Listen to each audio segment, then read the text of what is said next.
this morning, sun's a bit hazy. Checking the forecast, things looking crazy. A storm on the horizon, the pressure is low. Gotta get moving, put on a show. The news is all buzzing, state of alert. But we've got a plan, we're ready to work. Emergency Management Associates, we're here for the crisis, we're here for the fates. From the first sign of trouble to the all clear sign, we're on the front lines, we're one of a kind. Emergency Management Associates, we're the calm in the chaos, we're opening gates, connecting the dots and making the calls. We're picking you up when you're starting to fall.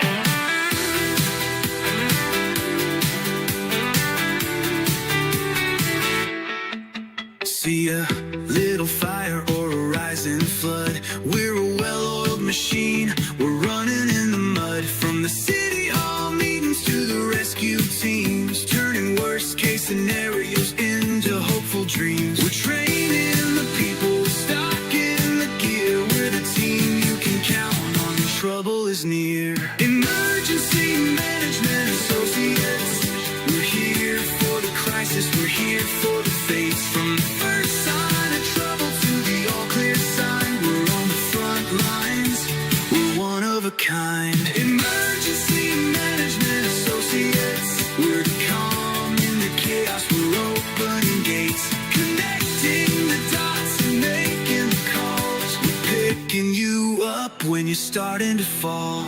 It's more than a job, it's a calling, you see. Prepared for the present and what's yet to be. Every second counts, we're ready to react for our communities. We're making an impact.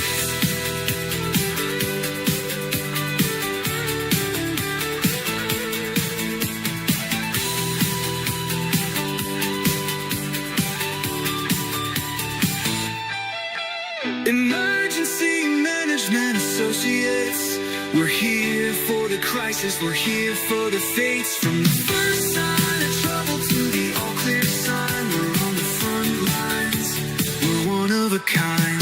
Emergency Management Associates, we're the calm in the chaos, we're opening gates, connecting the dots and making the calls. We're picking you up when you're starting to fall. Yeah, we're picking you up, we're ready to go. EMA, let's get this show on the road. Let's do it to it, guys. Let's kick the can. Let's do this. Let's get this show on the road right now. Welcome to Emergency Management Associates, guys. My name's Ron Tyler. We're on the air for you right now on the internet, on YouTube, ready to go. We're coming to you from the the Area Command, 392 miles west of Kitty Hawk Beach, North Carolina. Welcome to our show tonight, guys. We have a lot of information for you. The first thing I'm going to do tonight is pull up the USGS map. Now, someone left me a comment last night that I don't show enough earthquakes on my device. That's true. I did not mean to show a bunch of earthquakes on the device last night. However, I did show some earthquakes on my other device. We all know that USGS did not show all the earthquakes, but I talk about those anyway. I feel like those earthquakes need to be mentioned whether they show them on the device or not. But I'm going to talk about earthquakes tonight that USGS is showing us because they have meaning to us.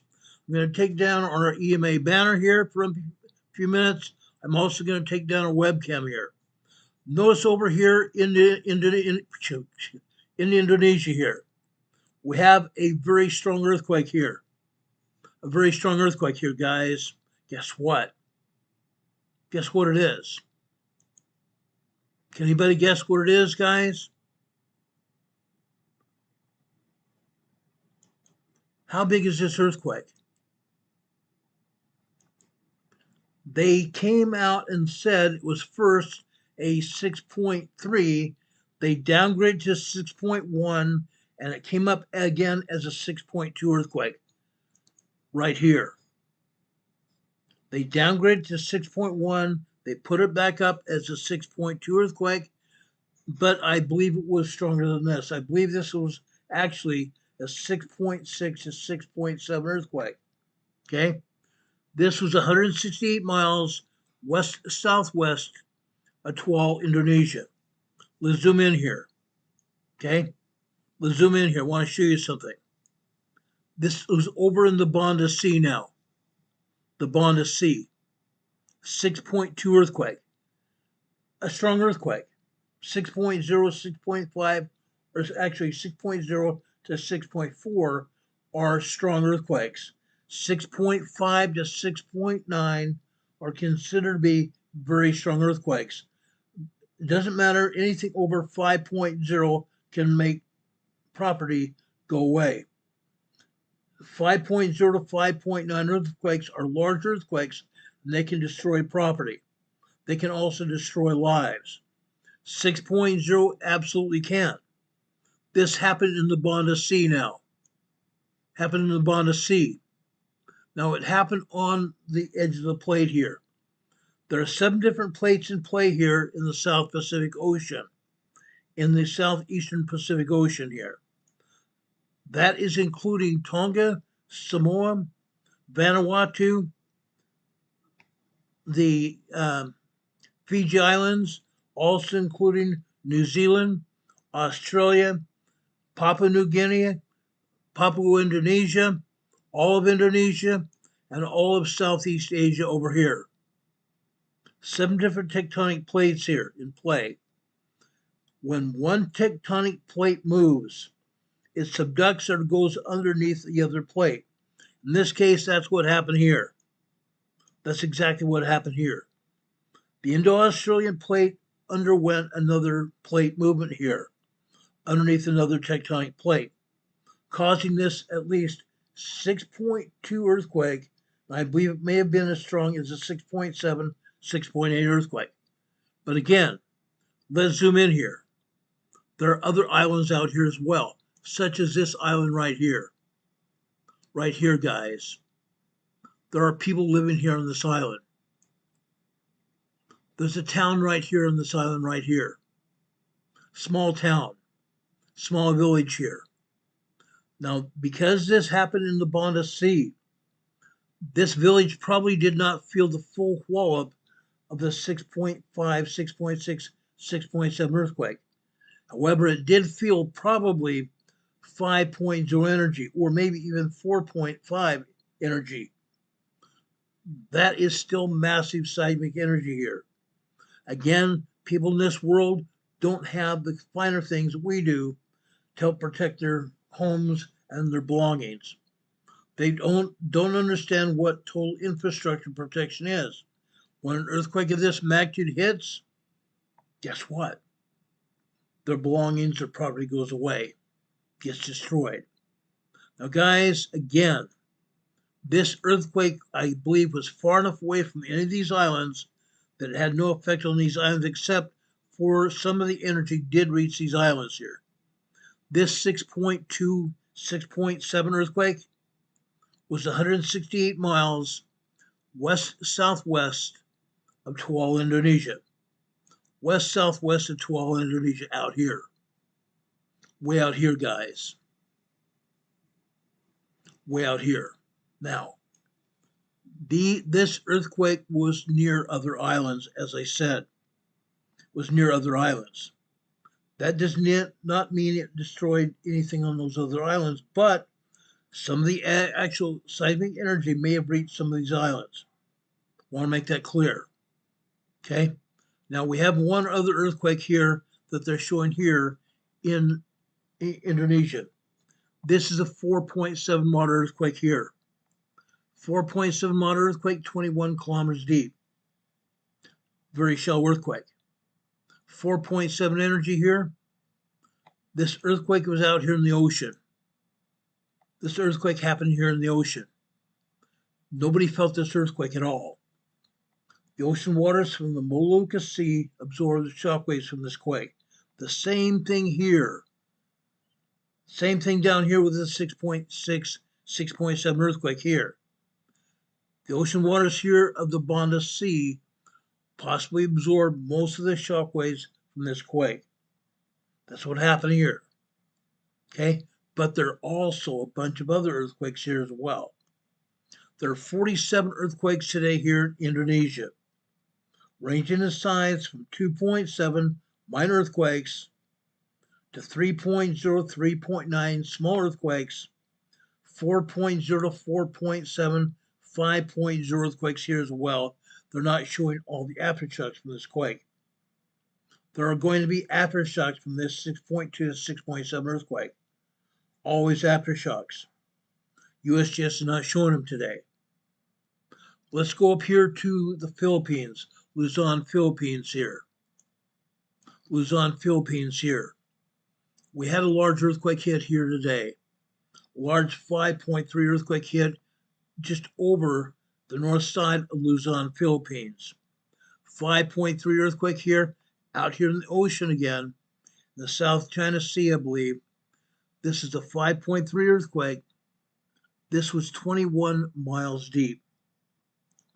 This aftershock here is a 4.6 aftershock. Also 21.8 miles deep. Okay? Now, these earthquakes here are close to these other islands, such as this right here. Anybody living on this island here felt this earthquake. Felt this earthquake. Now, guys, I do not see any cities or villages here. There may be villages here. I don't know. I have no way of finding out either. Anybody on this island may have felt this earthquake. It's close enough to the island here. 5.3 earthquake here. There's other islands here as well. Some of these may have also felt some of this energy here, but not the full brunt, the 5.3 large earthquake. They may have felt 4.0, 4.5 energy here, but I don't believe they felt the full brunt of the 5.3 earthquake here. Again, I don't see any villages or anybody here on this island. That does not mean they're not here. Okay?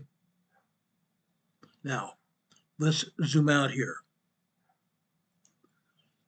Earlier this morning, we had an earthquake out here in the Volcano Islands, southeast of Japan.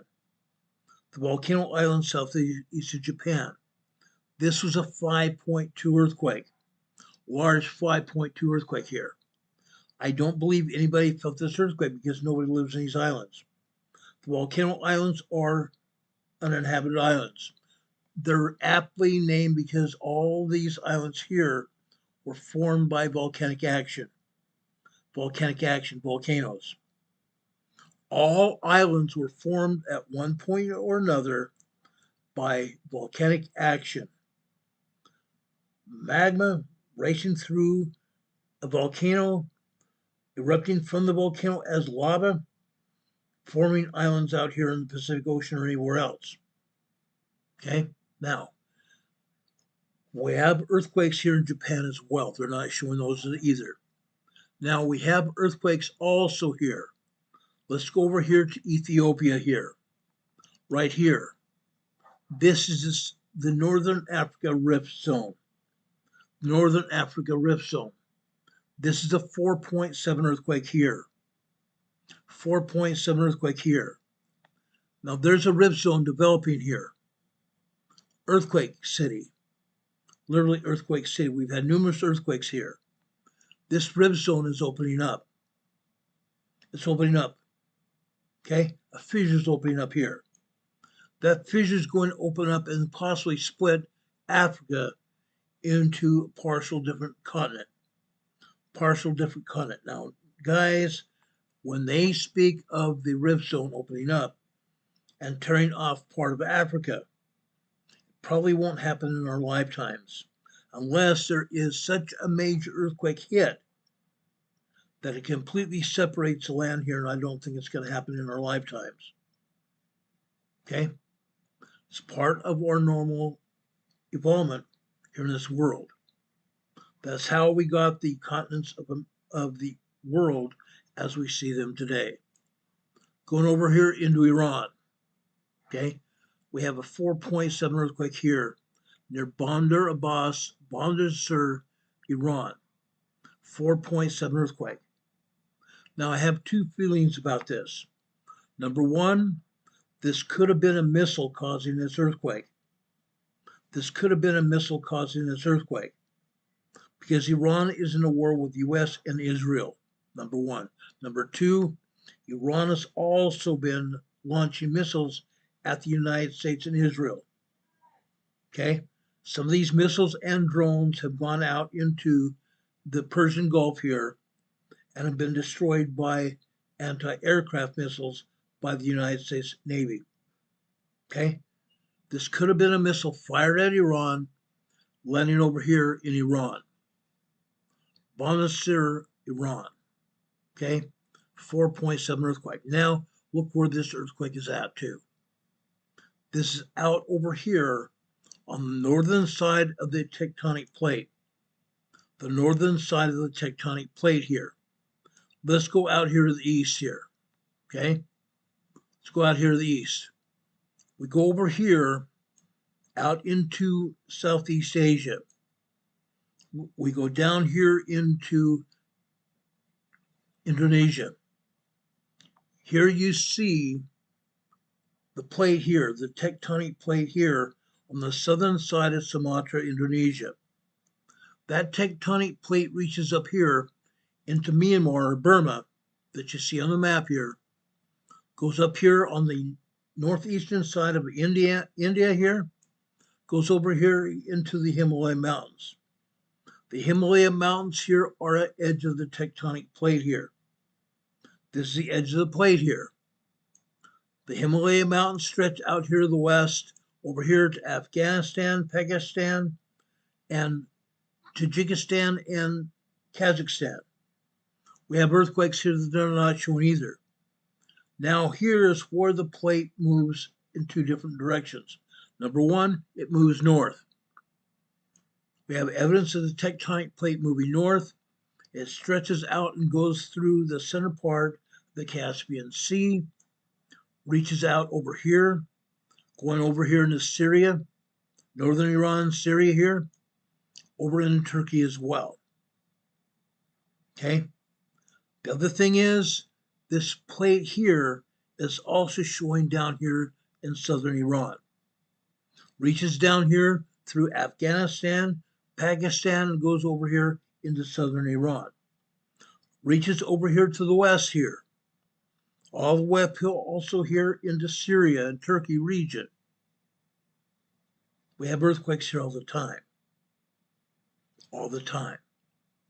Even today, here in the Turkish-Syria border region here right now, we have 36 earthquakes here. 36 earthquakes here in the Turkish-Syria border region. There's a reason. There's a reason. All the earthquakes today that they're not showing us here, you can see on the EMSC map, but all the earthquakes here are aftershocks of a major earthquake that happened here 3+ years ago. 3+ years ago, guys. What happened? February 3rd, 2023. We had a major 9.0, 10.0 earthquake hit here. We are also seeing still today aftershocks from that earthquake. Aftershocks from that earthquake. They're continuing. They're going to be continued for years and years and years going forward. Happens all the time when we see a major earthquake of that magnitude. They're not going to stop. Those kind of earthquakes are not going to stop at all. Not one little bit. Okay? We can think about it. We can think about it, move around it. Guess what? Earthquakes still earthquake no matter what. Earthquakes no matter what. Look at all these earthquakes here. Look at all these earthquakes here in this area, the Turkish-Syria border region. Aftershocks of that 2023 earthquake. 9.0, 10.0 that unalived over 5,000 people and injured over 5,000 others. We're still seeing aftershocks from that. Some of these aftershocks are 1.5, 1.7, 1.8 tremors. Some of those are 2.0 to 2.9 minor earthquakes. Yes, some of these are also 3.0 to 3.9 small earthquakes. Yes, occasionally we will see a 4.5 to 4.9 moderate earthquake here. And yes, in the past 6 months, we've seen one 5.0 large earthquake here in the Turkey-Syria border region. It happens all the time. Again, that's what happens when we get a major tectonic plate move, such as we had in 2023. As you can see, we also still have aftershocks happening here all the time. Okay? Now again, over here in Iran, again, that could be just an earthquake, but it might also be a missile. Whenever you see earthquakes here in Iran, think that this could possibly be a missile strike. Missile strikes can cause earthquakes. Missile strikes can cause earthquakes here. Now, let's go back here to Afghanistan, Tajikistan, and Pakistan here. USGS not showing us any earthquakes here at all. Guess what? As I said, since I've already got my device open here, let's take a look at 4 earthquakes that have hit here today. This is Baghashishan, Afghanistan. 3.5 small earthquake here. 3.5 small earthquake here. 3 others here. This also is in that same Hindu Kush region of Afghanistan. 3.4 earthquake here. Just north of there. This is a 3.7 small earthquake here. 3.7 small earthquake. Just to the northeast of there is a 3.6 small quake. 3.6 small earthquake here. Mid-range small earthquake. Okay, they happen. Now down in southwestern India today, USGS not showing anything here. Guess what? Near Maharashtra, India, we have a minor 2.6 earthquake here. Minor 2.6 earthquake here. Okay. Then over here in northeastern India here, right there, we have some earthquakes here that USGS not showing us. This is northeastern India, a 2.7 minor earthquake here. Just north of there, this is actually probably in the Himalaya Mountains here. It's another 2.7 earthquake here. Okay, earthquakes are here. Like I said, they come out of Sumatra here, move up that same tectonic plate here, move up that same tectonic plate over here into southeastern Asia, up here in Myanmar, Burma area, and go into northeastern India, possibly even up into China here,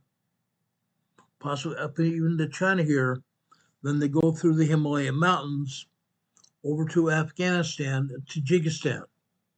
We do have earthquakes. USGS doesn't show us hardly squat. Nothing. Again, look at all these earthquakes in Indonesia. They show 2. Crazy enough. Total insanity. Over here in the New Zealand area, you have all these earthquakes here. USGS not even showing these earthquakes at all. We have 2.0, 2.9 minor earthquakes here in New Zealand. We have 3.0, 3.7 earthquakes here in New Zealand. And further north over here, up here to the north, the Kermadec Islands here. This is a 3.3 earthquake here in the Kermadec Islands. The Kermadec Islands of New Zealand are a bird sanctuary. No humans live out here. It's a huge volcanic rock. Huge volcanic rock here in the Pacific Ocean. No one can live out there. Just huge jagged rock. Birds live out there. That's all. Birds. Nothing else. Bird sanctuary. Notice also here in Fiji, Tonga, and Samoa, there are no earthquakes at all. That's unusual. That's very unusual. Usually we do have earthquakes there. Now, let's talk about what's going on here with our main topic of our program today. Okay? Let's talk about what we're going to talk about on our main program. Let's lose this USGS map for the time being. Unless something major happens, we'll go back to it. I want to talk today about EMPs, electromagnetic pulses. Electromagnetic pulses. Why do we want to talk about this? What possibly could happen to us if we had an electromagnetic pulse? Now, I'm just showing the United States for an example. Only for an example. An EMP could affect the entire world. An EMP from the sun could affect the entire world. Or if a rogue nation wanted to do something, they could send a huge missile over our countries. Over in Europe, England, over in Iceland, in Greenland, South America, Central America, Mexico, Australia, anywhere. They could send a missile and ignite it 300 miles above the earth. A nuclear weapon ignited 300 miles above the earth. It could still cause damage to our continent, to our cities, our towns, our provinces, our counties. Here in the United States, many of our people live here in the United States. It can happen anywhere in the world. Literally anywhere in the world. What is an EMP, an electromagnetic pulse? You may have heard about EMPs before. We've had a few times we've talked about them in the past 7 years. There's a lot of information out there about EMPs. Much of it is helpful. I want to give you an example that you might need to know about what an EMP is and what can happen. Okay? I want to give you everything you need to know about what's going to happen with an EMP. Then I will give you a unique strategy for possibly surviving this kind of catastrophe. Yes, it would be a catastrophe if it happens or when it happens. I shouldn't even say if, when it happens. But it might be simpler than you think. Okay? Now, just about a month ago, we had an X9 class flare, solar flare from the sun. Some scientists believe that that X-class flare, if it had been positioned just right, facing Earth, it could have caused an EMP, an electromagnetic pulse from the sun that would have done damage here on the Earth. Would have done damage on Earth-facing sun. Now, how can we effectively survive an EMP, an electromagnetic pulse? An electromagnetic pulse is a huge burst of energy. It's a huge burst of energy, guys. Huge burst of energy. This can happen anytime and any place. Yes, electromagnetic pulses, if they are focused near any building or a structure, it could damage the structure. If it is close enough to the Earth, if it is ignited close to the Earth, anything near it could fry. Anything near it could fry, such as electronics as shown here. Could fry circuit boards, radios, televisions, any kind of electronic device, including computers, guys. A solar flare could crash our electrical grid. They can occur naturally. It happened in 1886, a Carrington event. A solar flare reaches the Earth's atmosphere, and minor solar flares can take out satellites and other orbiting objects around the Earth. They can also produce worldwide auroras, as we've seen recently. The northern lights in our own hemispheres. But a massive solar flare could cause more damage, taking out much of our electrical grid on the planet all at once. EMPs can be produced by human technology and put on top of tips of missiles and ignited far above our land mass, or could be ignited on the land mass, and then the electrical energy would spread out from that land mass where that nuclear missile struck and cause all kinds of damage. Or if the weapon was intentionally ignited above the surface of the Earth, that energy could spread all around that continent, possibly even further. Okay? How likely are we to have an EMP? How likely will it be that we have an EMP? People who are unaware that there is a danger of an EMP often dismiss this threat as a tinfoil hat conspiracy. Yes, some people dismiss it as a tinfoil hat conspiracy. Not so.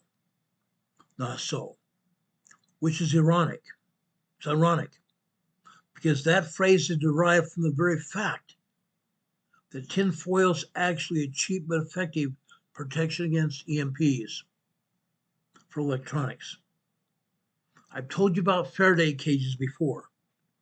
A simple trash can, lined with cardboard. Then if you put your electronics inside that trash can that's lined with cardboard, guess what? All of a sudden you have a Faraday cage. Okay? On the inside of that cardboard, you put aluminum foil there, making sure that aluminum foil does not touch the tin can or the aluminum can, the trash can that your electronics are going to be in. Again, you're going to want to line your trash can with cardboard. On the inside of the cardboard, line it with aluminum foil, making sure that cardboard is not attached, or that aluminum foil that's lined on the inside of your cardboard attached to the trash can, and all of a sudden you have a very effective Faraday cage. Okay? You attach the different pieces of cardboard with duct tape. Again, being very careful that the trash can is not touching any of the aluminum foil or the duct tape. On the lid of the trash can, the aluminum lid of the trash can, you do the same thing. You line the inside of that lid with cardboard, and on the inside of the cardboard, you have tin foil. Being very careful to make sure your tin foil does not make contact with the trash can. That makes a very effective Faraday cage. You can buy also Faraday bags or Faraday cloth we're going to talk about in a few minutes. Okay? But more on preparedness solutions in a few minutes. Okay? An EMP or a complete grid collapse are far more likely than most people are aware.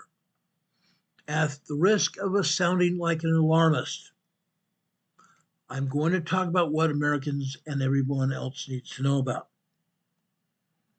Given that an EMP can be created by both natural or sinister means, the probability that we will experience one is higher than many other threats.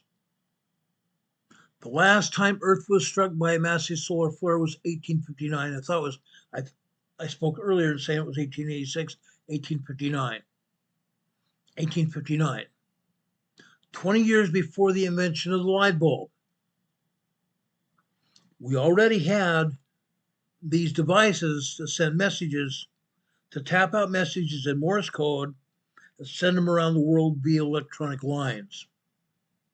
Send those messages, those Morse code messages, through these electronic lines going all over the world.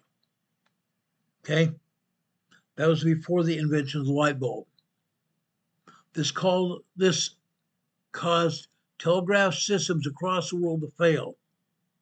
They ignited.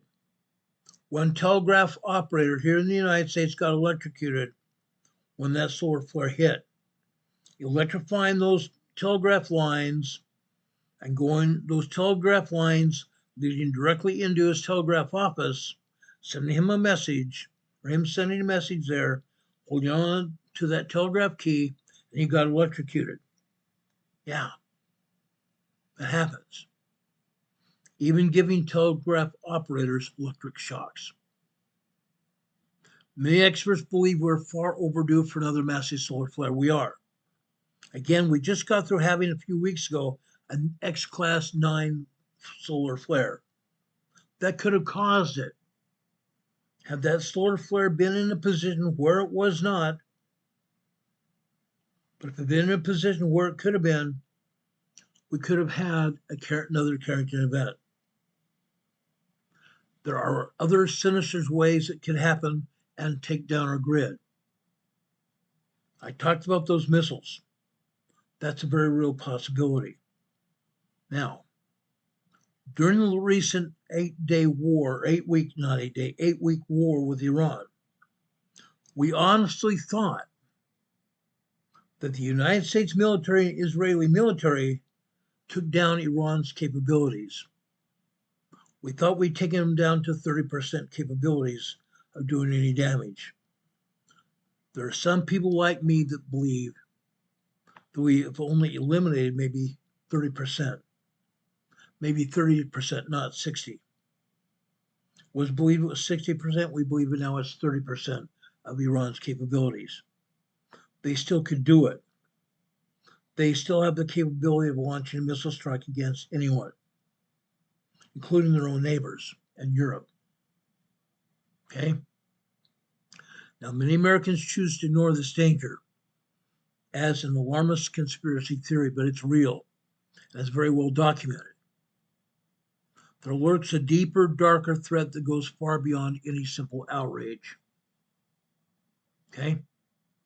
Electricity is something we all take advantage of, we take for granted. Most of us have experienced power outages during our lifetimes. We've lived through them, haven't we? We've even slept through them. We're talking about something that could kill 90% of Americans and 90% of everybody worldwide within a year. Within a year after the EMP strikes. Simply because of a lack of electricity. Simply because of the lack of electricity. It's been quite some time since we covered this topic. I want to give you more information. I want to talk about almost anything you can have to know about EMPs. Then we'll talk about unique strategies to survive this kind of catastrophe. Now, civilization could collapse like at the flip of a switch. Like at a flip of a switch. China, guys, has that capability. Last year, we found out that China had locked into some parts of our electrical grid. They hacked into it. China said that they are now in America's back pocket. President Trump is over there negotiating with Xi Jinping, the president of China. Yes, he's negotiating. Xi Jinping told President Trump today that he's willing to help President Trump end the war in Iran and curtail Iran from doing anything to hurt anyone again. Xi Jinping told President Trump that he's going to make sure that Iran doesn't have the capability of launching a nuclear strike against anyone ever again. Now, will that happen? We hope. We hope. But what happens if Iran tries, or some other sinister nation, rogue nation, tries to do it? There are nuclear weapons, briefcase weapons, that are still out there somewhere. Somewhere. Similar nuclear weapons technology has been stolen. It's out there. Just a briefcase nuke could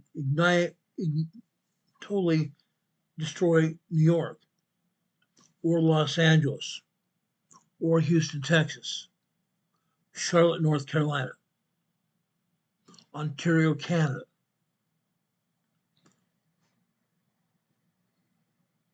England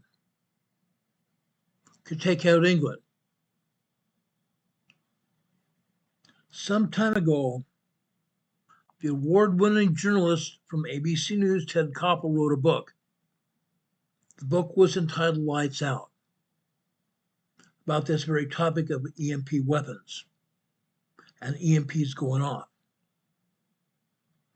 As those of you that possibly have access to the libraries or Amazon can order this book called Lights Out by Ted Koppel. Just to summarize Ted Koppel's book, our energy grid, guys, is hopeless. Hopeless. It's old, it's decaying nationwide. Our electrical grid worldwide is in the same boat. It's in the same boat. Our electrical grids are vulnerable, to say the least. And EMP is just one of many ways it could be attacked. One example of the threat that Ted Koppel illustrates is moved by the military in 2015. The federal government does not have the means or provide for all of its citizens in an emergency.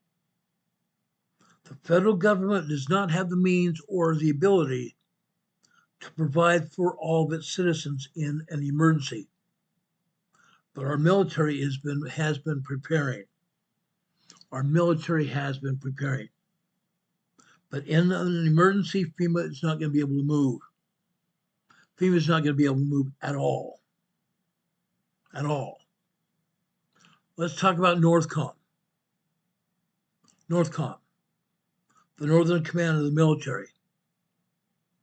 Cheyenne Mountain in Colorado is entrance to NORTHCOM. In April 2015, the Pentagon contracted with Raytheon Corporation to the tune of $700 million to move its U.S. Northern Command NORTHCOM deep underground into the massive bunker beneath Cheyenne Mountain. NORTHCOM is responsible for all Homeland Security defense communications.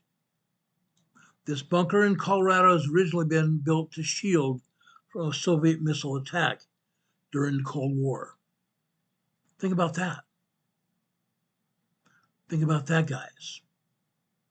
It was originally built to provide shelter in case of a nuclear missile attack on our homeland. On our homeland, guys. Think about it. Yes, it could house our military command and control. It does. It really does. How about the rest of us? How about the rest of us? What is it going to do for each one of us? Think about it. Think about it, guys. Is NORTHCOM going to be able to help us? To a small extent, yes. To a small extent, yes. But quite honestly, when it comes right down to it, guess what? Each one of us are eligible ourselves to protect ourselves. Each one of us are going to protect ourselves, guys. Nobody else is going to be able to help us but us ourselves. Fact. That's a fact. When it comes right down to it, each one of us, you and me, are going to have to protect ourselves. Nobody else is going to be able to do it for us. Nobody. Nobody, nada. Nada, guys. Nada. This is a picture of North Comet Cheyenne Mountain. Again, this bunker in Colorado had originally been built to shield from a Soviet nuclear missile attack during the Cold War. Now it has been repurposed to protect against an EMP, whether natural or via nuclear weapons. The government has known about the threat of an EMP for years. Years before even the Pentagon made a move about EMP protection. Ted Koppel reports that in 2008, a congressional committee concluded that only 1 in 10 Americans would survive a year into a nationwide blackout caused by an EMP. 1 in 10 Americans would survive a blackout caused by an EMP weapon or an EMP solar event. Most would perish from starvation, disease, or even societal breakdown. However, our government, even with the same departments, is divisive over the issue. Don't act surprised, guys. Don't act surprised at all. Koppel reports that Janet Napolitano, former Secretary of Homeland Security, flatly dismissed the threat. She's a former Secretary of Homeland Security. She flatly dismissed the threat. This characterizes what Koppel says about the recurring theme of conflicting risk assessments. The conflicting theme of risk assessments among even our national leaders or foremost experts, our foremost supposed experts. How do EMPs wreak destruction? When an EMP is created,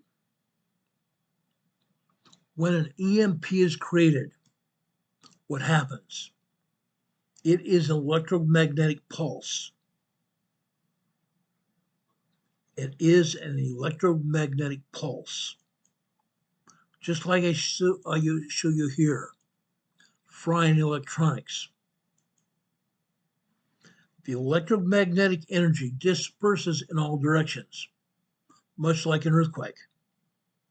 Those closest to the epicenter blast will be more seriously affected. A powerful EMP and its aftermath could leave devastation for thousands of miles. Thousands of miles. Think about that.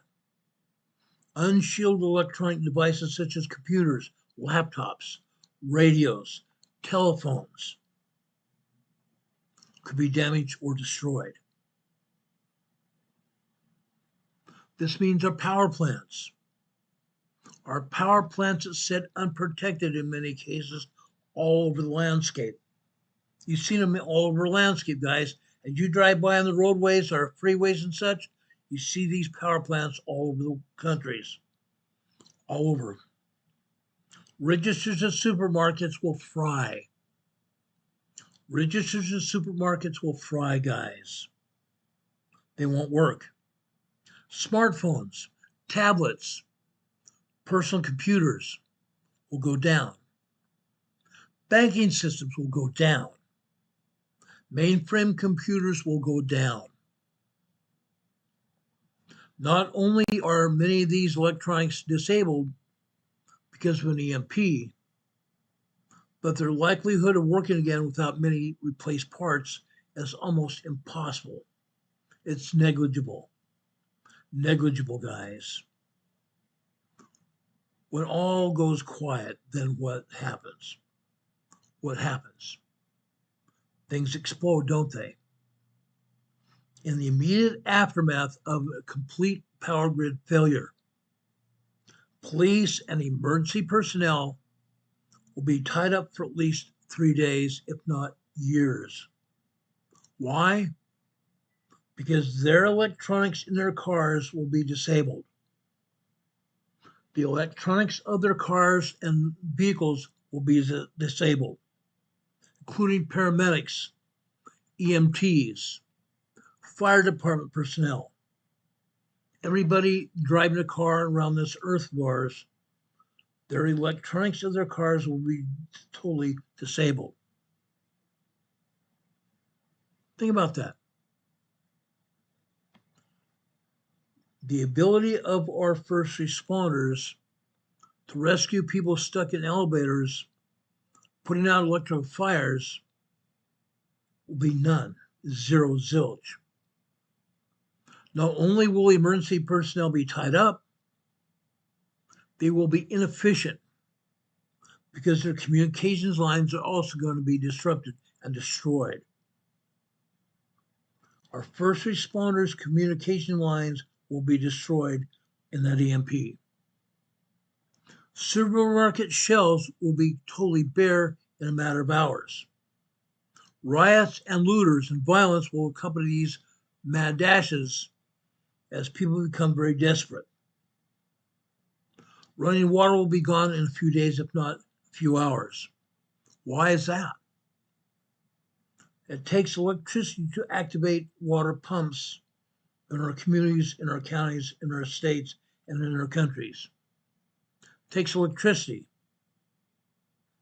Yes, they have backup generators, but guess what happens when an EMP hits? Even the backup generators will be disabled. There's not going to be any fresh water being pumped through the pipes. Running water will be gone within hours, if not days. Bottled water will be the only source at any point after that. Bottled water will become scarce. Bottled water will become scarce, guys. And the disposal of human waste will become a critical health issue.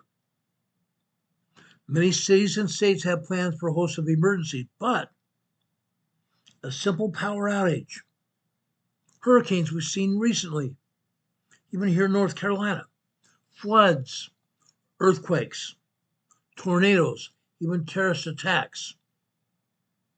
But when it comes to being without electricity for a period of months or even weeks, our society is going to be in trouble. As Ted Koppel states in his book, there is no master plan for this civilian population. Beyond the EMP, bigger threats lay out in our power grid. Bigger threats exist to our power grid. While an EMP certainly will be devastating, it will. It is not the least of the threats to our vulnerable grid, not by a long shot. Cyber attacks, even from China that have happened recently, could take down our grid. According to Ted Koppel's book, a cyber attack is the number one threat. Think about it. Cyber attacks can be carried out remotely. Even China's done it. They can be carried out by rogue states, criminal organizations, or even terrorist groups. We have those terrorist groups and rogue people all over the world right now. Criminal organizations in our own countries, in our own states, in our own neighborhoods. Yet it will be very hard to determine who is responsible for what attack. Ted Koppel points out the internet itself has become a weaponized grid. The internet itself has become a weaponized grid. The people who created it, not Al Gore. Yes, Al Gore, former Vice President Al Gore, said he helped create the internet. He did not. He had nothing to do with it. But the people who created it never intended to help criminals steal credit card data from 110 million target customers. But Ted Koppel stated in 2014, the internet was used to do just that. Steal credit card data from 110 million target customers. Almost all of our electrical grid is run on the internet. Coordinating the power supply and demand through thousands of utility companies and municipalities worldwide is a big deal. This makes our electrical grid just as vulnerable as an air traffic control system. By the way, during a power down situation with an EMP, our air traffic control system will be unable to do anything. Unable to do anything. In fact, in some cases, we may even see planes falling out of the sky. Their electrical systems on board those aircraft will be gone as soon as that EMP strikes. Doesn't matter whether it's a terrorist organization that does it. Doesn't matter whether it's a rogue country or an EMP strike from the sun. Air traffic control systems, railroad rail systems, and our healthcare systems all disappear. Those systems will be destroyed during the EMP attack. This is what the government has warned us about. All these companies and organizations rely on the electrical grid in some way, fashion, or source. Now, as you can see by what we talked about, the threats to our power grid are many. How might it go down is unpredictable. But getting prepared needs to be kept simple in order to be effective. Let's talk about 3 simple rules to surviving a power grid collapse. 3 simple rules. As I mentioned earlier, complex topics like building a Faraday cage to protect our electronics will have to wait for another day. I told you near the beginning of this broadcast how even a simple trash can be turned into a Faraday cage. In all likelihood, these advanced techniques are not going to help you survive as much as 3 simple things. 3 simple things. Food storage, seeds, and water. Food storage, seeds, and water. Let's talk about storing food. In the past, whenever I've talked about storing food, everybody disappears. They don't want to hear about emergency food preparation. Now, FEMA has recommended a minimum of 3 days worth of food and water per person for emergency preparedness. Guess what?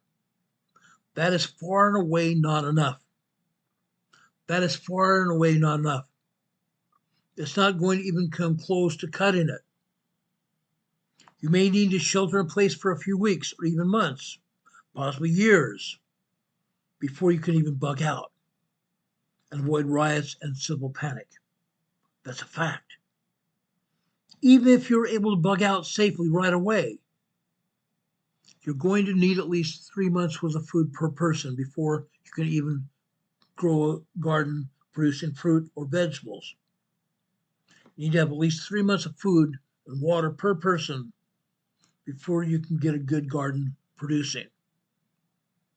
Which brings us to another part of a rule. Seeds. Seeds. You've heard of Patriot seeds. You've heard of seed vaults. Yes, you can buy seeds from Patriot Foods. You can buy seeds from For Patriots Foods. You buy seeds almost anywhere.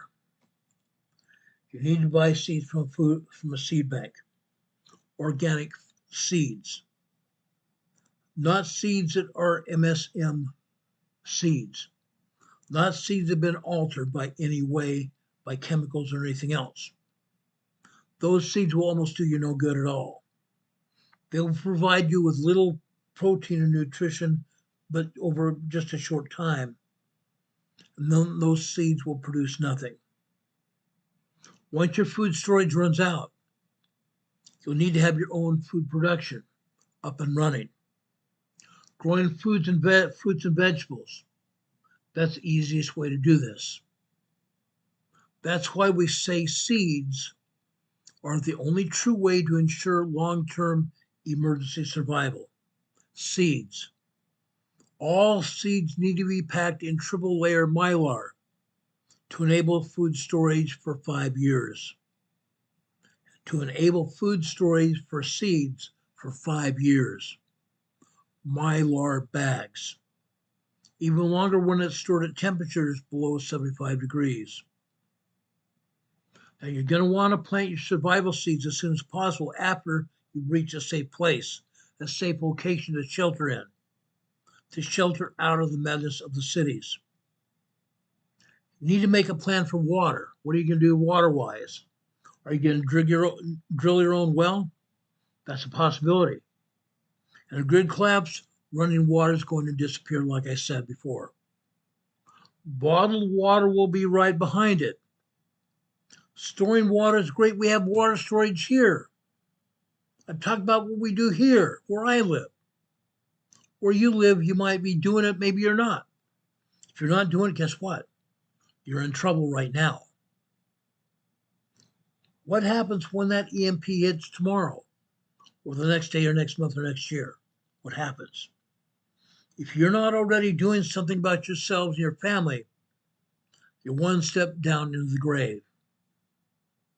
That's harsh, I know, but that's realistic as well. Okay? You're going to need water. If you have water running through property, you're going to need water filters, especially because contamination could become a real issue without electricity, to run treatment plants and other facilities to keep our waterways clean. Obtaining clean, fresh water can be very tricky.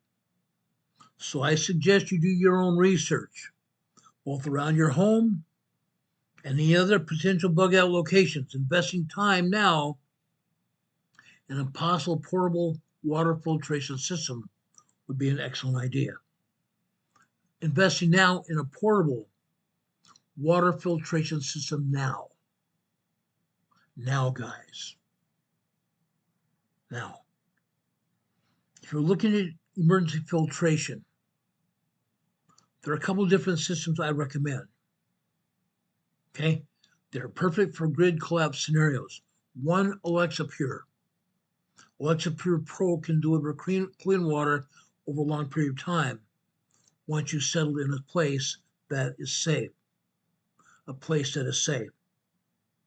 If you want the number to Alexa Pure, this is it. Let me give you the number for Alexa Pure water filtration.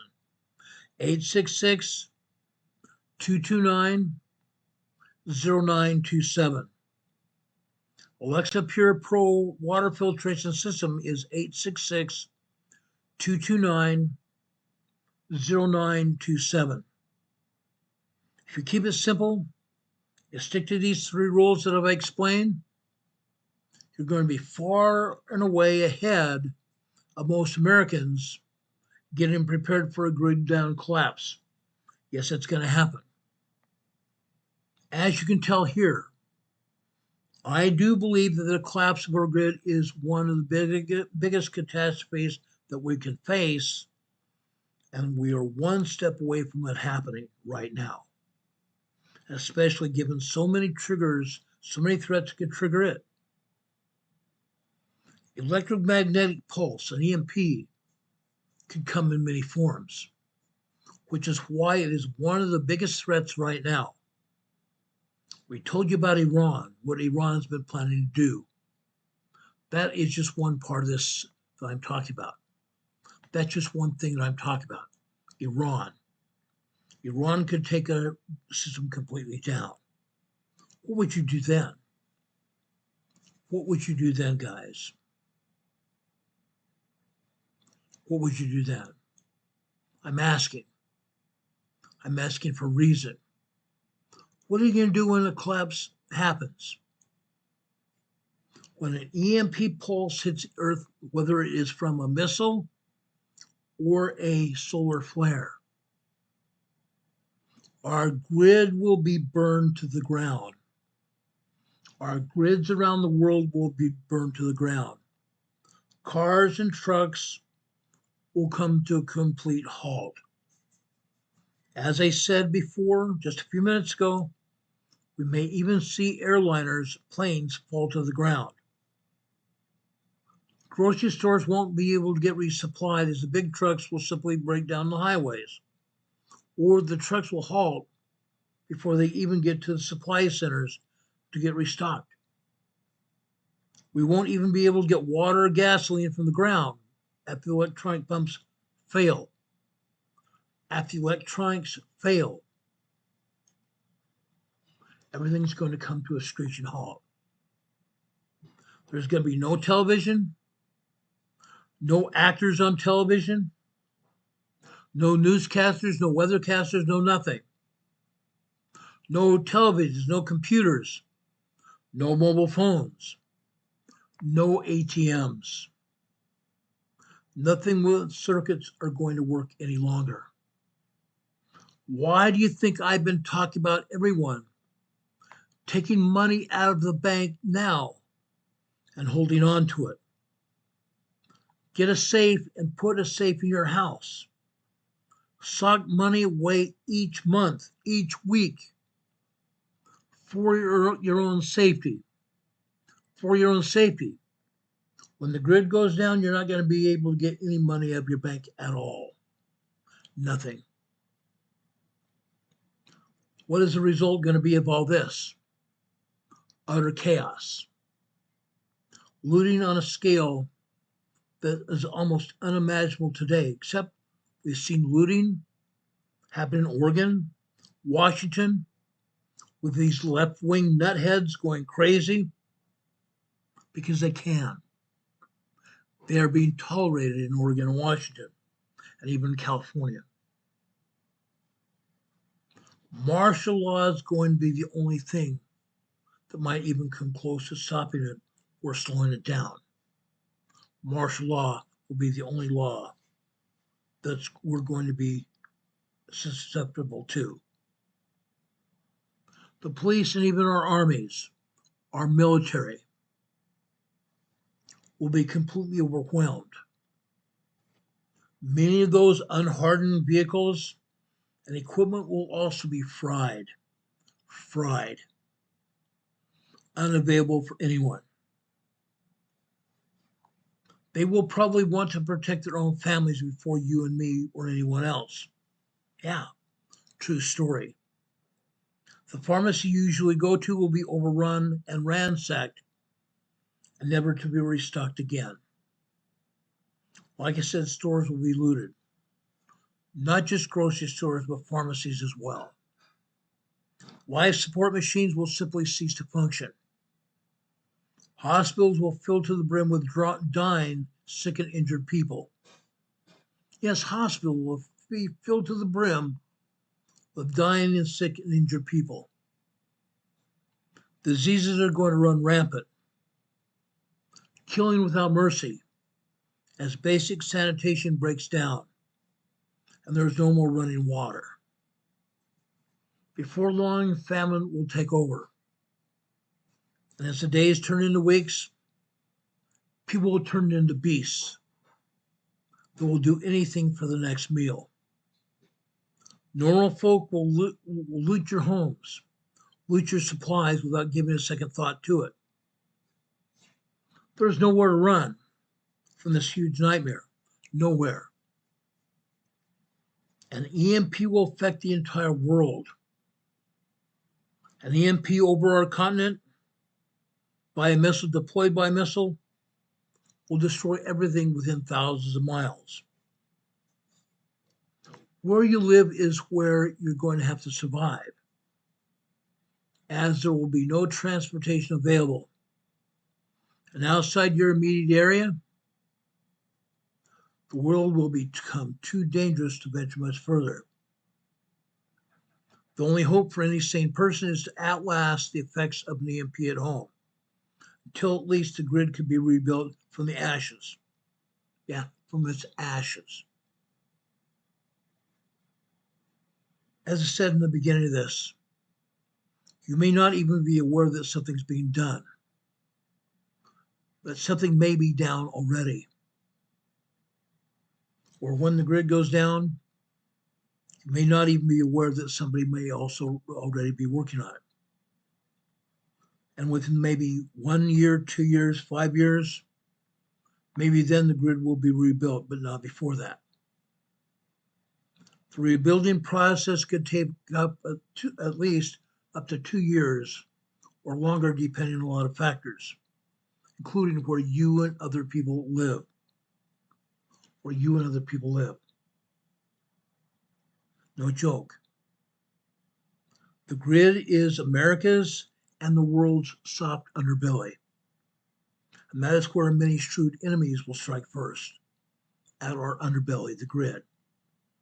As I said earlier, China has already attacked our grid here in the United States.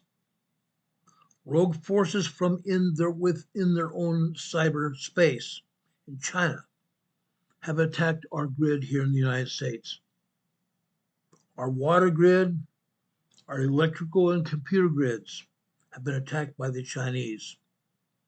According to the EMP Commission, if the whole planet, that includes our old friend China, would rebuild the huge substations the EMP will destroy, but it will take at least 2 years or longer before our electrical grid will be operational again.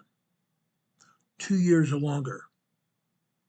The same experts estimate that over 90% of Americans will die during that same time period due to starvation and societal collapse. Fact.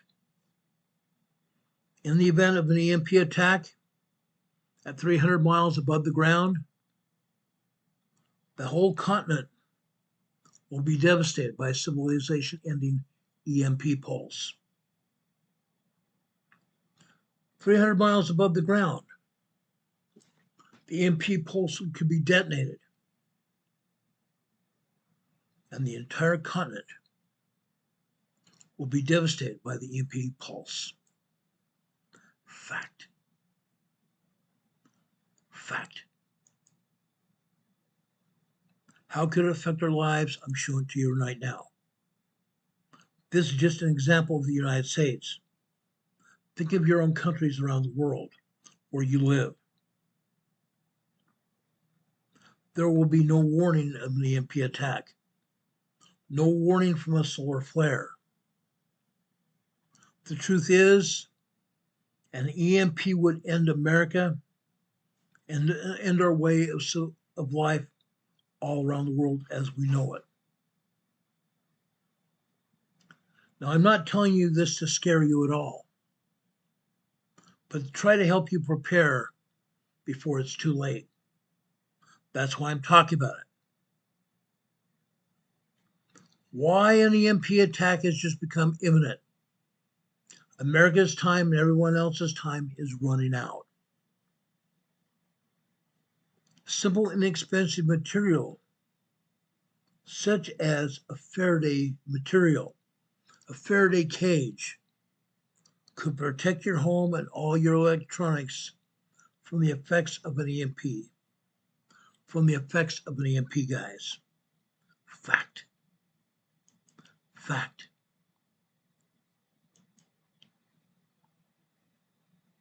There is Faraday material available. It's costly. For even a 15 by 15 sheet is $79. $79, guys. EMP cloth. I priced it out. $79. It's a polyester copper nickel fabric. It's a polyester copper neil fabric.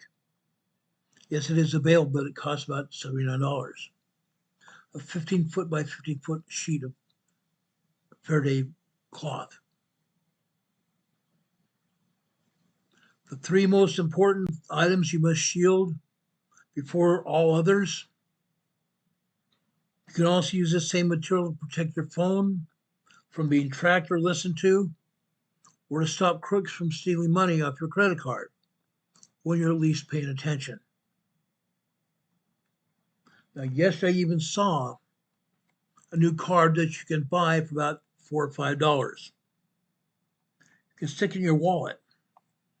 That card emits an electronic pulse where anybody that's carrying a skimming device is going to not be able to get your information off your cards as they walk by you. As they're carrying a device like this, they skim by your back pockets, by your purses, whatever. Those skimming devices will be unable to retrieve the information from your credit cards or your ATM cards. Fact. You might want to consider that. Look it up on the internet. It's there. I saw it last night. What are you going to do about it? What are you going to do about it to protect yourselves? That's what this program is all about. Protecting ourselves. I'm trying to give you this information to help protect yourselves. I assure you that what I have already revealed, what we're going to talk about right now, is something you may never see or hear again, or maybe you've never seen it before. I'm one of those few people who doesn't want to rely on government handouts during a crisis. I have never trusted FEMA or the government ever. Yes, I do trust President Trump, but I don't trust our government at all. I deeply believe it's our duty to protect the ones that we love. Because when things really go bad, there's no one else who's going to do that except for you.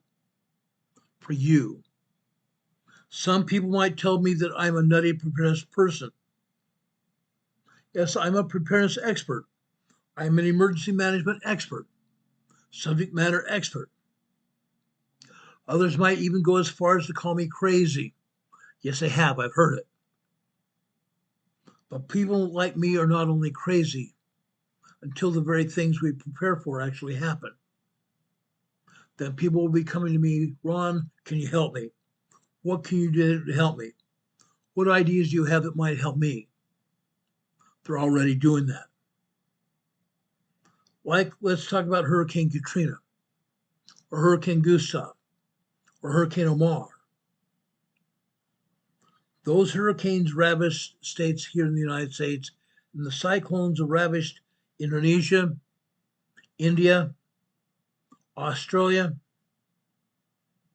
Japan, and other islands of the Pacific. What happens when those people are devastated? They have no one else to help them. What happens then? When millions of Americans like you and me lost our family home in 2008, who did the government decide to help? That's right. The same greedy bankers that caused it. The same dadgum greedy bankers that caused it. Few people believe that in 2020, a pandemic could sweep the globe in months, and yet it did. The powers that be told us to do what they told us to do, or else we might not survive. Guess what? They were in it for themselves. They were in it for themselves. I have already told some people who needs to be arrested, who needs to be going to jail, yet they still have not done it. They told us during the pandemic that most of us would not survive. Yes, there was a disease. Yes, it killed thousands of millions of people. There are those of us who survived, who were still lucky to survive. Others were not that lucky.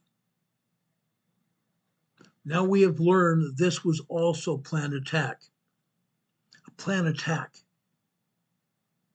The disease was manufactured in China and was spread throughout the world during the Chinese New Year of January 2020. People like Dr. Fauci and Bill Gates were responsible. Bill Gates was the one person who helped manufacture and even invent the COVID virus. He took out a patent on the COVID virus. Bill Gates. Did you know that he also took a patent out on the same shot that was administered around the world? Yes, Bill Gates owned the patent on that as well. These perpetrators still not been arrested or apprehended or put in jail. They're still walking around among us. Thankfully, nothing that America couldn't recover from that came our way. It was bad at times. Bad just not here in the United States, but around the world. But it could have been worse. Yes, it did affect some. It affected some of my friends' family members. But it did not affect all of us because some of us are too smart. Some of us are very smart and didn't take the vaccine that Bill Gates developed and patented. But I'm sorry to be the bearer of bad news. If tomorrow an EMP hits America, or Mexico, or England, or any other part of Europe, it will plunge us into years-long total blackout.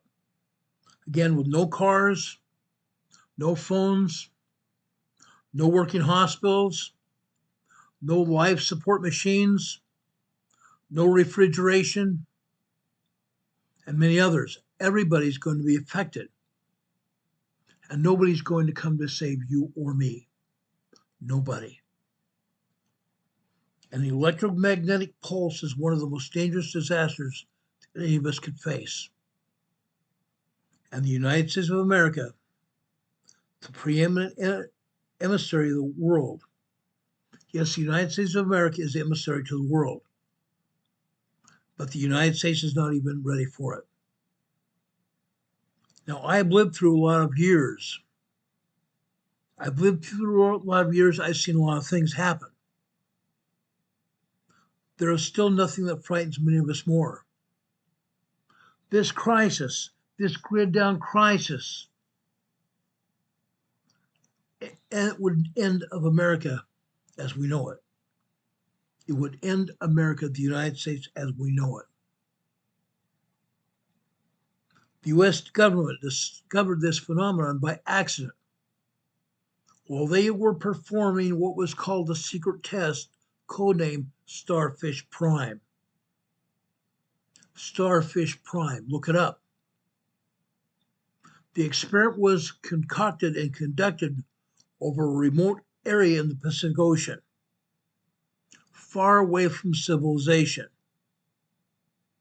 But even so, an electromagnetic pulse, an EMP, was felt 900 miles away on the island of Hawaii, where it lit up the night sky.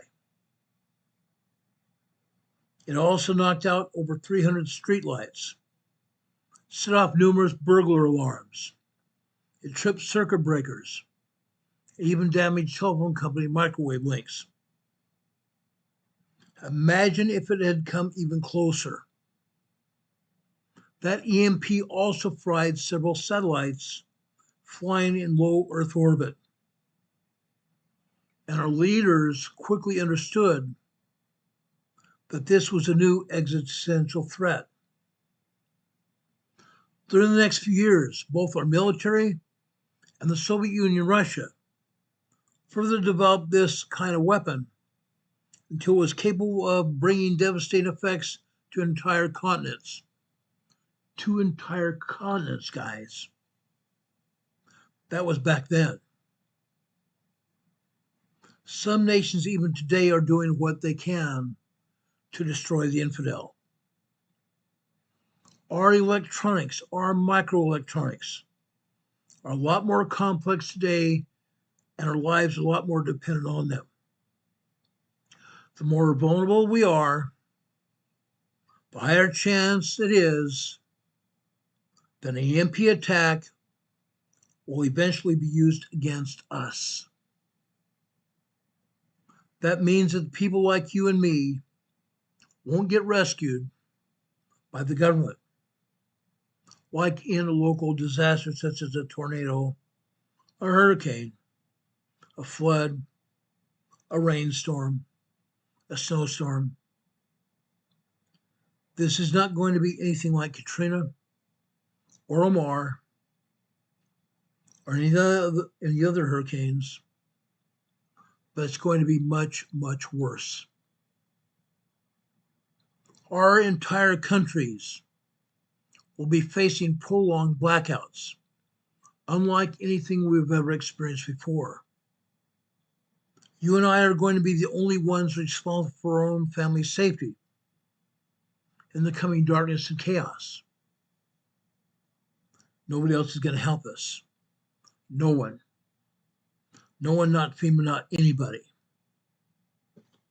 And EMP is a perfect sneak attack that bypasses American military might, disabling even the military. And we won't even see it coming. And just like I said, the government won't even be able to help even if it wants to. Nobody. Nobody. Nobody. But you and I might be able to do something to prepare for right now. Linda Covington says she's too old to worry about it. Linda, I think even you yourself can help prepare yourself and your family by talking to your sister, her husband, and other people to help prepare you and everyone else. Yes, even you can help yourself. We all need to prepare right now. Like I said, there are only 3 items that you're going to absolutely need to protect yourself against an EMP. 3 items. These 3 items you need to protect yourself before an EMP, before it happens. The first thing is your backup generator. A backup generator, guys. Backup generator. You might be able to go after this cloth right here. Go after this cloth right here. It's advertised on the internet. $79 for a 15-foot shield that you can wrap around your backup generator. During the Cold War threats, all generators were burned, and yet they were more resilient to EMP effects as they had fewer electronic circuits than any generator on the market today. As long as you have power left, everything else you need to keep you and survive your home will make your life a little bit easier. 4 Patriots Foods also advertises a portable generator. Yes, it is electronic. Yes, it is solar powered. But if you get one of those electronic Faraday blankets, wrap that backup generator and even your solar panels in those blankets, put it inside your homemade Faraday cage, maybe those backup generators and solar panels will help you survive what happens. Keeping your generator and your other electronic devices unplugged and turned off will not save them. Keeping them unplugged and turned off will not save them. They have to be put in a Faraday cage or Faraday blanket, Faraday package to be protected. The electromagnetic wave generated by the EMP will still burn them. They'll burn those devices to the ground. The next thing you need to do is protect your car. EMP Shield, guys, is available. Look it up on the internet, EMP Shield. Marf advertises EMP Shield on his program. I'm in the coming days going to talk to EMP Shield myself to see if they will help sponsor a program. EMP Shield. Okay? That will protect your cars and trucks as well. They have an EMP Shield that allegedly will help protect your home as well. Modern cars have a lot of circuits, microchips, and electronically controlled systems that could easily get fried by an EMP. They say if you have a car that was built in the 1970s or earlier, those cars and vehicles might be impervious to EMP waves. If your car still works after the pulse, you'll be able to cover huge distances that others will only dream about. You might be able to find resources or bug out if things get too dicey in your own area. Fuel will not be such a problem as right now. Fuel will not be a problem as you'll be able to just siphon it from millions of other cars that are stranded on the sides of roads and highways. Yeah, you might be able to siphon gas, petroleum, from other cars and trucks on the highways because they're just not going anywhere. You're going to also need a ham radio. We talked about ham radios before. Those ham radios need to be protected as well in either a Faraday cage, Faraday package, or a Faraday blanket. Ham radios will probably be the only reliable long-distance communication device left for just regular people. Just imagine, suddenly there's no more internet. There are no more working phones or even phone towers, cell phone towers. Your TV, your Android TV is black, pitch black. If your ham radio is still able to be turned on after the grid goes down, this is one way you might be able to get information about what happened, how you might want to coordinate with other survivors or get wind of things headed your way ahead of time. Do not underestimate how important this information might be. So how do you protect them all? Again, not just those things, but also other home electronics. They're going to be all vulnerable to an EMP. Radios, air conditioning units, washing machines, refrigerators, freezers, electric tools, to name just a few, as well as computers. You might not survive an EMP without this. We've talked a little bit about this in the past. I'm going to explain this again. I'm going to explain this one more time. The easiest way to survive what's going to happen is wrap your electronics in that EMP blanket that I'm showing you right there. Or build your own EMP cage, your own Faraday cage. Like I said, that material is very expensive. $79 for a sheet of 15 by 15. That's expensive, but that Faraday blanket blocks all electromagnetic waves. That Faraday blanket and your Faraday cage is going to block electromagnetic waves from the EMP device. Anything you wrap in it will be protected from an EMP. It's just about the simplest thing, the simplest method that I've found over the years. Yes, I've been working on this over years now. It's going to be the simplest way to protect all your vital electronics from the devastating effects of an EMP. It's going to be very easy to wrap your generator, your computer, your laptop, or your other electronics. Maybe not your refrigerator. Maybe you need that 15 by 15 EMP blanket to wrap your refrigerator in, but how are you going to power it after the EMP? Maybe you're going to be lucky enough to get a 4 Patriot solar battery to help you through the blackout. Maybe. Or maybe you have a generator you can wrap up in that blanket and kick it over and keep your other electronics, including your refrigerator, covered and going. This kind of cloth was developed after years of extensive research by the top U.S. scientists and our military. It provides 98% military-grade protection against electromagnetic EMP waves. So what other things can EMP cloth proof do? What can it help keep you safe doing? It will stop anybody from tracking your phone.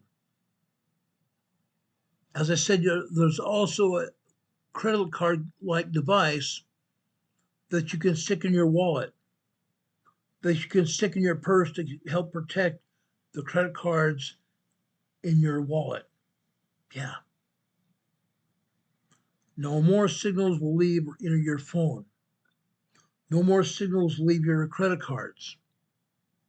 The EMP-proof cloth blocks EMP waves as well as Wi-Fi, Bluetooth, GPS, and all RF signals, radio frequency signals. Having power left thanks to a generator won't do you a lot of good if your home appliances need that power, because your home appliances will be burned up from the electromagnetic wave. We recommend that you purchase or find EMP cloth or build your own Faraday cage, as I explained it early on in our program. Then your electronic devices might help be protected. Your devices might help be protected by these devices that you build. Okay? Maybe you need to build these in your garage. Maybe you need to shield your garage, keep yourself and your family completely safe from the EMP. Instead of being worried about being mugged for cash, get that little credit card device. Get that little credit card device and put in your purse or wallet. Then your life will be saved from anybody trying to skim information off your credit cards. Yeah. Good idea. Good idea. Protecting larger objects include vehicles. Again, EMP shield. EMP shield.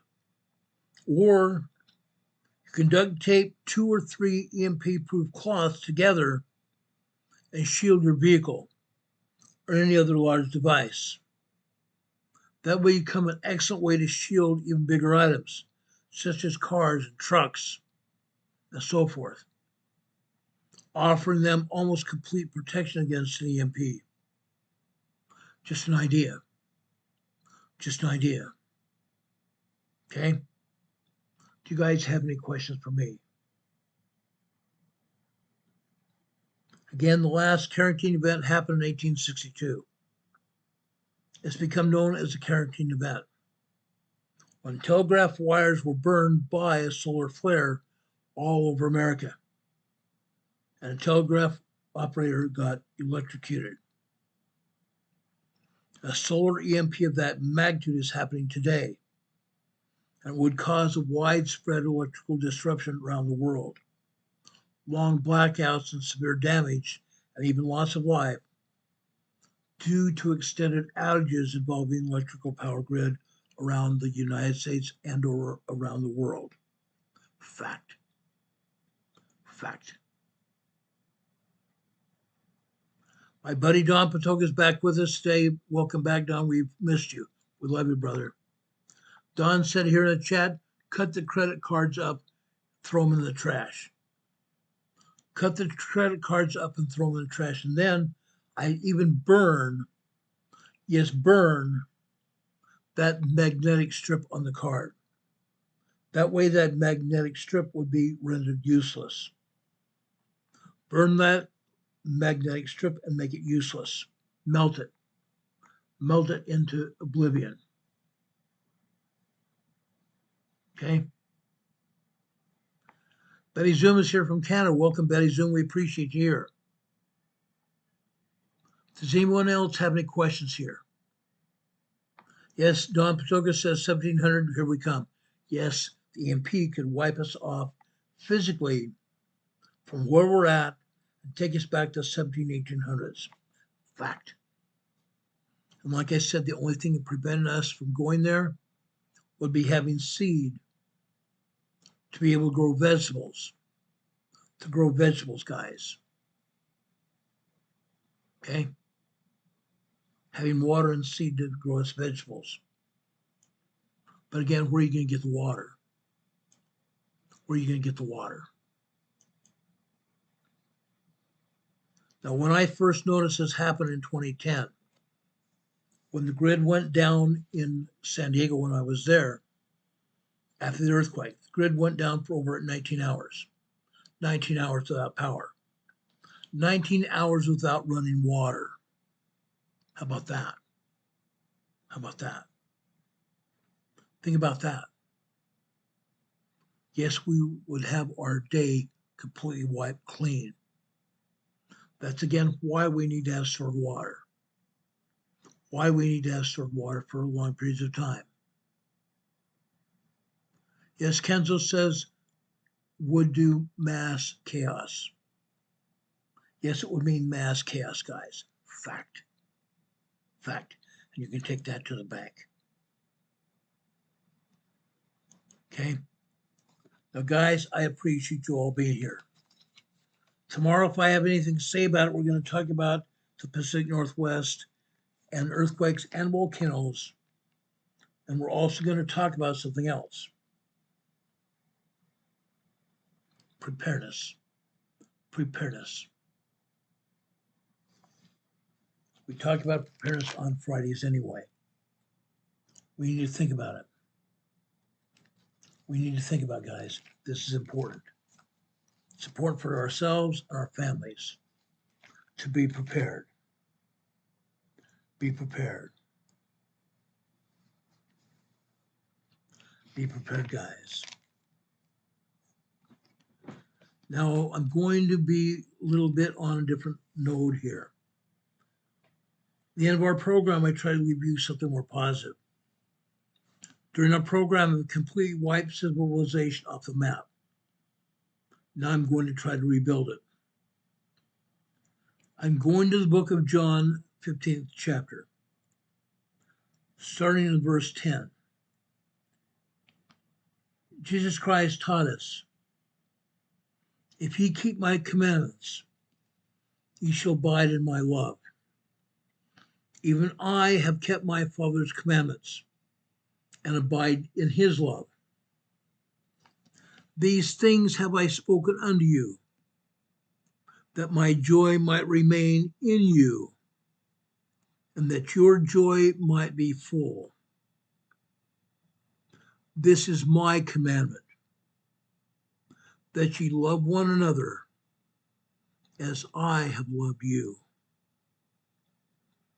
Greater love hath no man than this, that a man lay down his life for his friends.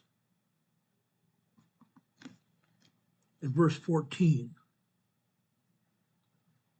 Jesus Christ calls us out. Ye are my friends, if ye do whatsoever I command you. Ye are my friends.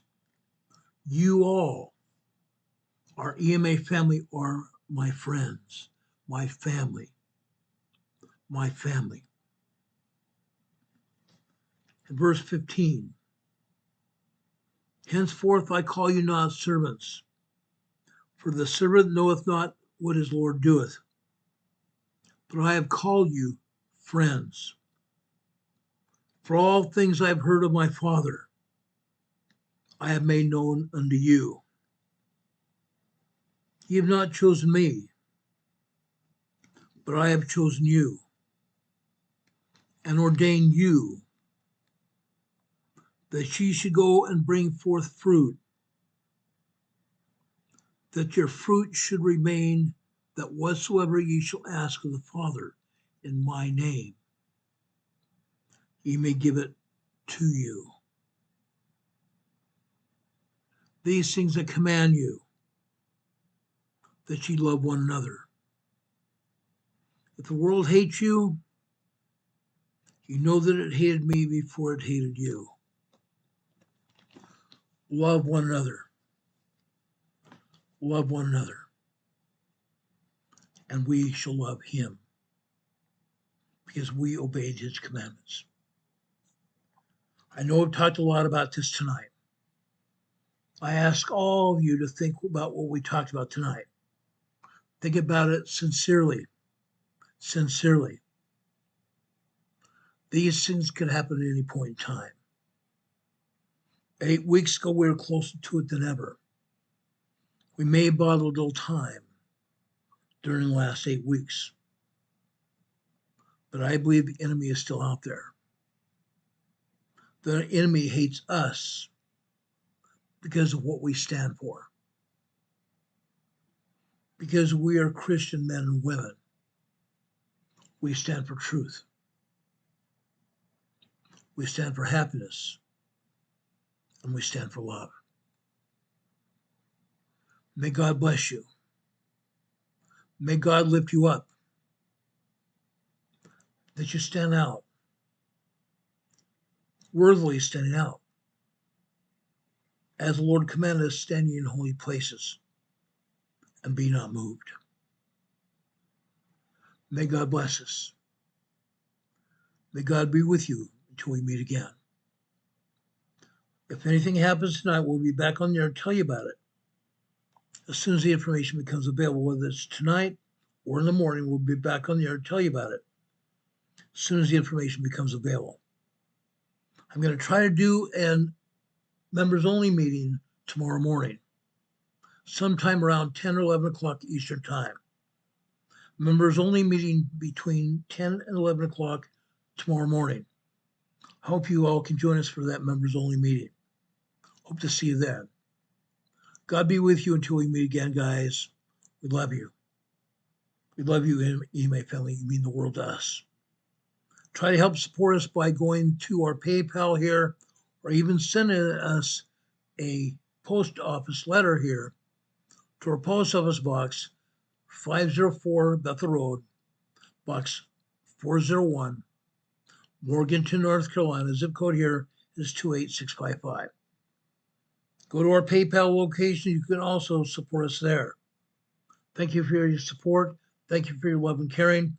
God bless us. God be with all of you until we meet again. We'll see you on the other side. Take care, everyone. God bless. See you soon. Enjoy. Bye-bye.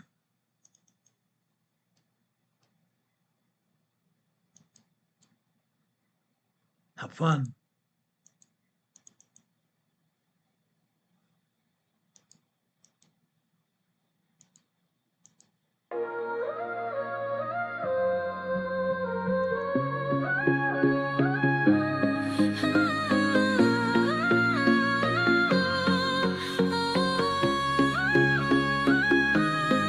Here at Emergency Management Associates, we're dedicated and true,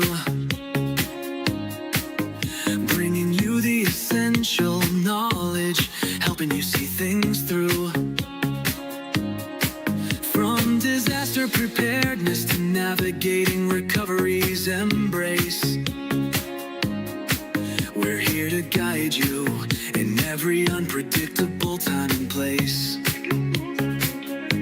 We break down the complex, make it easy to grasp and absorb, sharing strategies for safety.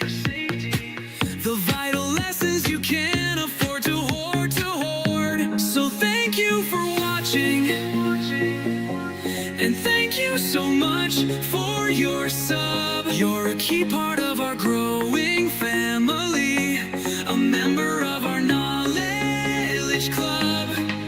With every like, every share, and every comment you send our way, our critical message spreads further, helping more people every single day. Together we're stronger and more prepared. That's the truth we all abide. You help us build resilience with nowhere for uncertainty to hide. Your engagement truly inspires us. Your feedback acts as a guiding light, helping us continually grow and making our channel's future bright. We're always learning, always striving to be better. Bring you the most up-to-date information, no matter the weather. Emergency Management Associates is here for you now and forever, it's true. Keep watching, keep learning, because we truly appreciate all that you do. Thank you.